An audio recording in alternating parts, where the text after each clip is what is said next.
The biggest fleets in the galaxy are useless if you can't move them around, so today we're going to talk about the development and importance of hyperlanes and hyperspace routes in the Star Wars galaxy. It may seem like hyperspace travel is simple. You pop into an alternate dimension for a while, then you come out at your destination. But as Han tells Luke, you do need to keep obstacles in mind, although he words it a little bit differently. So how does it all work? The key point to remember is that everywhere in hyperspace has a connected location in real space. So when you're jumping through hyperspace, you're not just going in a straight line from point A to point B. You have to chart a path all the way between those two areas and around any obstacles. And that's where existing hyperspace routes come in. When humans, Duros, and other species began to develop their own hyperdrive technology, they also began to plot safe routes through hyperspace. Unfortunately, this is often easier said than done, and for many early explorers especially, the question of whether a route could be safely mapped was answered by checking whether or not you blew up when you tried to go through it. Through repeated jumps and mapping expeditions, over time a series of stable hyperspace lanes were able to be plotted between various points, essentially like building a road, a highway, or a waterway network. Finding waterways in the dark is probably the most analogous way to describe it, since you're essentially trying to navigate through pre-existing locations without hitting land, in this case being planets and asteroids. Keep that analogy in mind, we're going to be going back to it at least twice, so don't close the video, that's exciting, right? One of the two earliest major hyperspace routes allowing you to traverse large parts of the galaxy without having to either drop out and replot your course, or without having to go in kind of doubling back circuitous routes, which would significantly extend your trip, was the Prelimian trade route, initially linking Coruscant to Ossus and allowing the Republic and Jedi to connect. Further down the line, as it was expanded even further away from the core, Republic scouts made contact with the Tianese, another cluster of human-dominated worlds with a history of fighting the Hutts. The contact worked out poorly for the Tianese for a few reasons.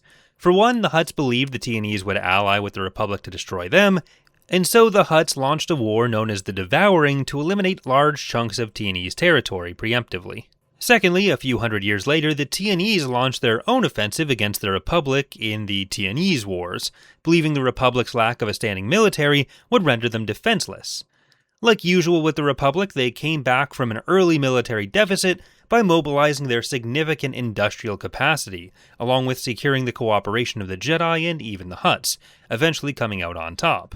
Throughout this particular war, which lasted over 100 years, control up and down the Prelimian was the fastest way to get between the worlds of the Republic on one side and the Tianese state called the Honorable Union of Desevro and Tion on the other. They basically had to engage in a tug-of-war up and down the route, because if you tried to bypass that and go around, you would be exposing yourself to a much faster response by the enemy. Future conflicts would show the utility of the Prelimian and other hyperspace routes around the galaxy in mobilizing forces, securing supply lines, liking this video, and in some cases even subscribing for more.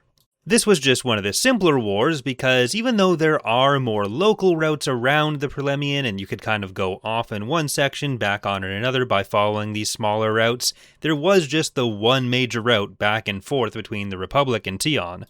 The other major hyperlane for the early Republic, though, was the Corellian run, heading southeast instead of northeast like the Prelimian.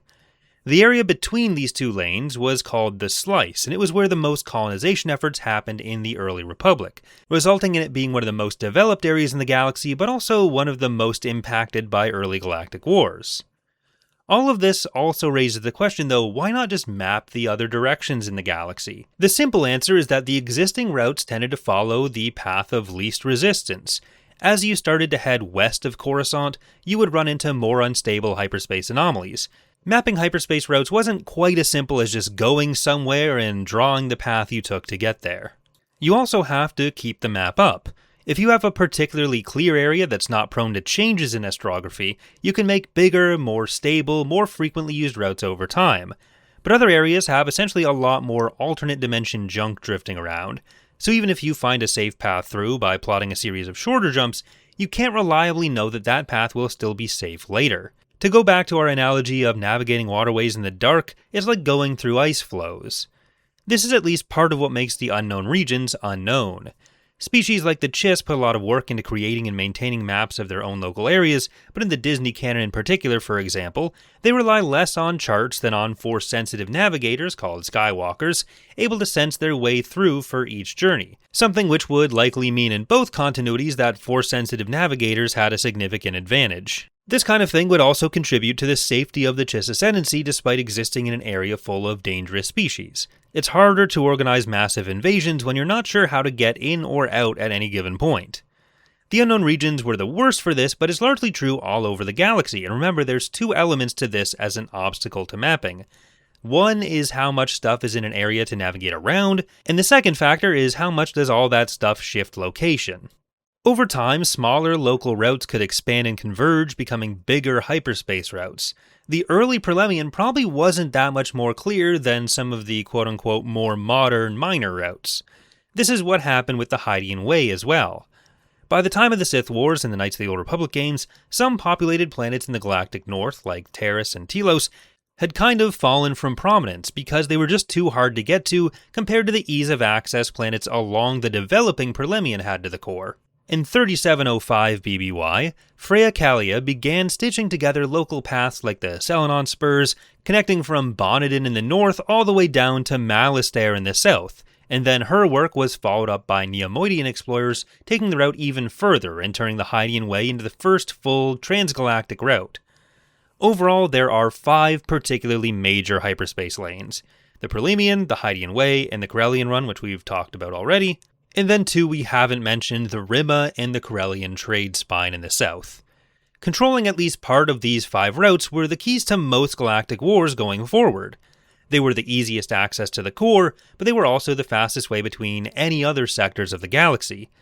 The Republic's domination of these routes during the Clone Wars is a big contributing factor to why they were able to maintain their position in the Clone Wars, and if they were sufficiently protected, these routes could prevent the CIS, or anyone else who wants to attack the core, from reaching important core worlds like Coruscant unless they were willing to spend much longer doing inefficient jumps through effectively galactic back roads.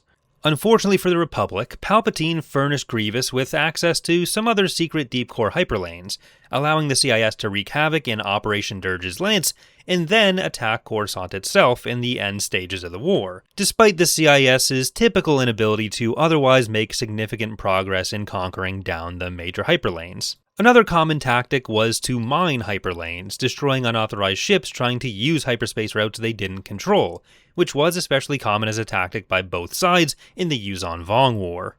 For our final section and our final return to our waterway analogy, you can also make new hyperlanes, essentially like building a canal. This, however, was highly resource intensive. This is exactly what the Empire did with the construction of the second Death Star, though. Endor was determined as a prime location to secretly build the weapon and spring their trap against the rebels, but the model sector, Endor's home, was notoriously difficult to navigate, and no major routes went that far out into the western reaches of the galaxy, making for especially inefficient supply chains. To get around this, the Empire essentially tunneled their own massive hyperspace lane called the Sanctuary Pipeline, connecting Endor to Sullust, and thereby the Rima trade route, and through that, the rest of the galaxy. Otherwise, the journey to Endor could take days or even weeks if you had to go through all those back hyperspace roads. The Sanctuary Pipeline was actually made by taking a pre-existing but smaller route, the Silvestri Trace, and expanding it with devices called S-thread boosters, which could be placed in real space and then used to force open paths through hyperspace. While the Sanctuary Pipeline was one of the more ambitious uses, this technology had been in use for millennia, including for the connection of Coruscant to the Koros trunk line in the early Republic, which linked Coruscant to another important system, which later fell out of prominence, Empress Teta. That's it for today though. I hope you've enjoyed this look at the importance of hyperspace routes. I did another video a bit more on the logistical side about the importance of freighters. They kind of go together in some ways, so check that video out if you haven't already. Thanks for watching, and I hope to see you next time.